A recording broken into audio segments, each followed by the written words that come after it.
Hello, ghouls and goblins. Nick here. Hope everyone's doing well today. We are reading through the Bone Chiller books, and we have made it to book number 10, Slime Time. Alright, so talking about Slime Time, this is the most unenjoyable book for me, and the big reason why, well, hold on. Let's talk about the cover first before we get into it. My favorite part about the book is the cover. It's not my favorite cover, it's just okay, but I do like the details on it.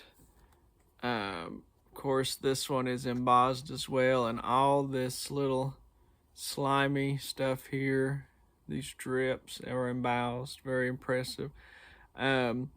It looks like it has a face.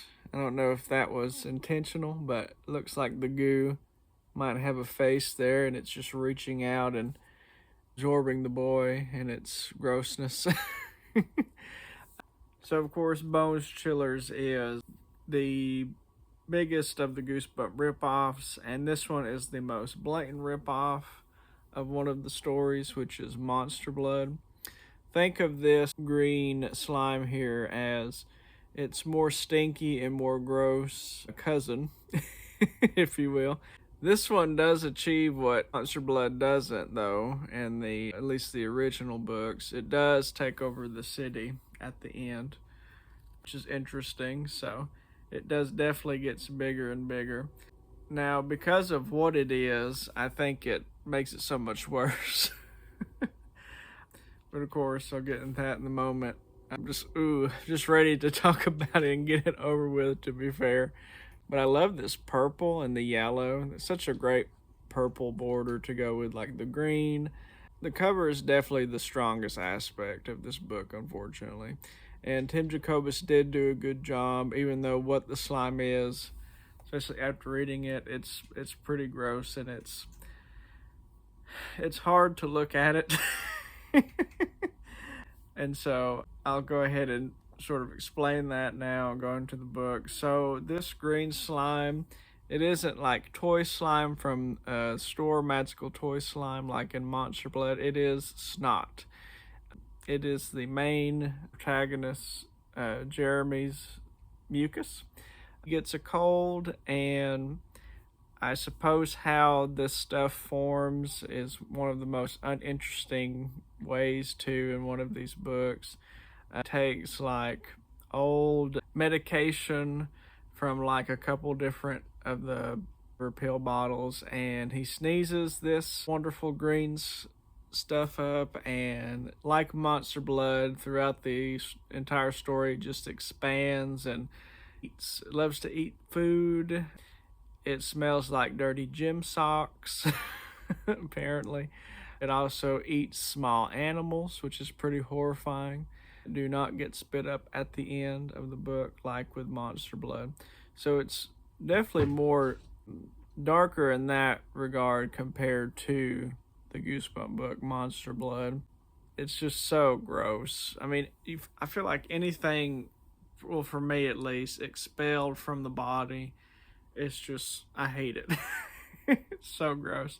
I suppose if you get a kick out of more of the gross humor, because this is Betsy Haynes at her most gross. Of course, she tries to tie in a lot with the humor, and not that there isn't some funny parts, but just overall, it just doesn't work for me. After knowing what it is and that it come out of that kid's nose, I hate it.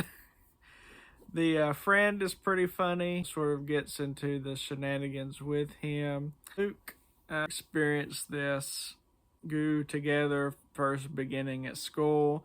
It's in the trash can, but of course it gets bigger and bigger. Eventually, one of the scenes I guess I like a little bit more is that it's at this golf course they're at, and just escape from the dump where it was, eating on all this stuff. And of course, just the scene with the being at the dump just makes it so much worse in terms of like adding to the fact that this is snot and it has a gross smell kind of thing. But I like some of the comparisons, like in the golf course, where it comes up from like this body of water, like a Loch Ness monster.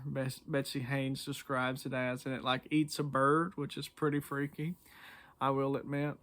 There's also a girl from school that pretty much tells on them to the news and the authorities that, she had seen them trying to get rid of this slime stuff in the trash can. And so, the National Guard, the police are looking for them as this thing escalates and gets bigger and bigger, so much so that it's pretty much the entire size of their town they live in, which is called Snodgrass, which I thought was pretty funny, pretty clever. At the end, figure out, well, since it is snot, it needs to be wet to grow and survive. It had rained at one point in the book, which made it bigger. Of course, the body of water at the golf course to keep it wet, keep it growing. So they have to get it dry, really gross, dry it out. At the airport, there's salt stored where they salt the roads during winter time. And it just so happens Jeremy's dad knew how to ride a helicopter. And so they took the salt, some of it, what they could, and they sprinkled it on the green monster. And the mayor calls out to them, "Hey, keep up the good work. You're not under arrest for questioning anymore," because the police and National Guard are after them at this point, trying to understand where this thing came from. Other helicopters descend, spray the salt on the monster. The day is saved. And I thought the ending was pretty funny, where the mayor's like, well, you did make the snot. It did come from you, but you did figure out how to stop it, and you saved us all. Do you have anything you want to say? And so the mayor's, handing him the microphone. And his nickname is Germ, which is also kind of a clever little thing. And he says, well, no, but I have to sneeze. And so he sneezes, and the book ends like that. So, which I thought was one of the better things. And I think also, too, because the book ended. But the book keeps pace pretty well. It's pretty much as the slime expands, the story expands into greater circumstances, from trying to just hide it from teachers in the trash can and other students to now trying to hide it from the whole city and the National Guard. So does pretty good with that, but it's just a gross book. I don't know if I guess I do dislike it a little bit more than the second book, which was The Little Pet Shop of Horrors, just because of how gross it is. But it did have some funny parts, but it relied way too heavy on the gross humor. And of course, as a kid, and it's written for kids, they may get a bigger kick out of that, but I never liked this stuff as a kid, the more gross out stuff. I certainly don't like it now as an adult. So that's my thoughts on it. And of course, if you've read this book, what do you think of it? Do you like it a little bit better? Do you hate it more than I do? Well, hate is a strong word, I'll say. But I'll go ahead and give it a 2. And if any of you would like to share your comments, feel free to comment down below. And I will see you in the next one. Bye-bye.